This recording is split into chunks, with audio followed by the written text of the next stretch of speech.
আমাদের বাড়ি রান্নার কাজ করে পটলার মা। পটলার বাপ রিক্সা চালায়। সেদিন আমাদের ফাংশন ছিল পূর্বপল্লীতে। নৃত্যনাট্য হবে চণ্ডালিকা। সকাল থেকে সাজ পোশাকের হৈ হৈ আর আনন্দের মধ্যে ড্রাইভার ব্রিজলাল বললে, আজ পোটলার মার আসতে দেরি হবে, বোধহয় বুখার হয়েছে। পোটলা এসে খবর দিয়ে গেল।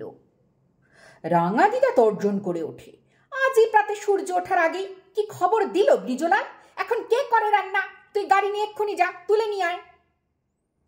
আমি বললাম, ব্রিজলালের সঙ্গে আমিও যাই না রাঙা দিদু।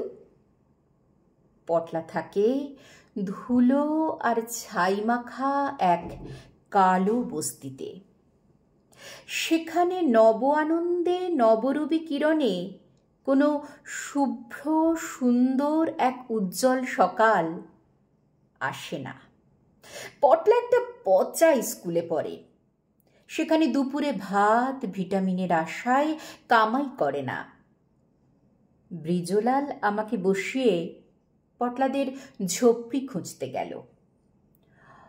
ওর দেরি দেখে আমি নেমে পড়লাম গাড়ি থেকে। কি এক মোহের ঘোরে ঢুকে পড়লাম বস্তিতে। খুঁজেও পেলাম পটলাদের ঘর। এক চিলতে আধো অন্ধকার বারান্দায় হলুদ রোদ্দুর নেমেছে কলকে ফুলের মতো। আলোর বৃত্তে একটি ছোট্ট ছবি রবীন্দ্রনাথের। দাদুর কাছে শুনেছিলাম এই অদ্ভুত আলখাল্লা পরে কবি নিয়েছিলেন নোবেল পুরস্কার। এ পোশাক সুফি দরবেশের, খ্রিস্টান যাজকের, বৌদ্ধ সন্তের। বাঙালি হয়ে কবি পুরস্কার নিয়েছিলেন বিশ্ব মানবের প্রতিনিধি হয়ে। পটলার মা আমাদের বাঁধা রাঁধুনি।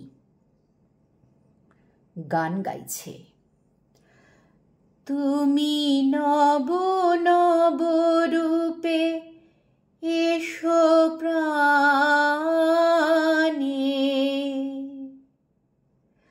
পটলার বাপ আর পটলা চোখ বন্ধ করে শুনছে সেই গান।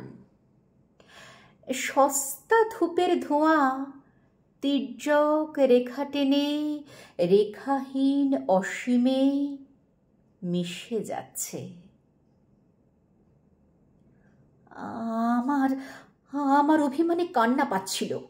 পটলার কি অধিকার আছে আমাদের রবীন্দ্রনাথকে বস্তির ঘরে বসানোর? মন বললে, এদের দোলের আবির নেই, দুর্গোৎসবের বাজি নেই, দেওয়ালির আলো নেই।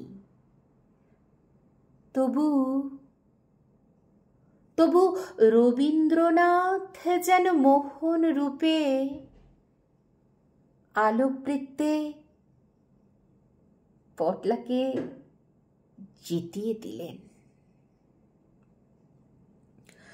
আমার প্রাণের মানুষ আছে প্রাণে, তাই হেরি তাই সকলখানে।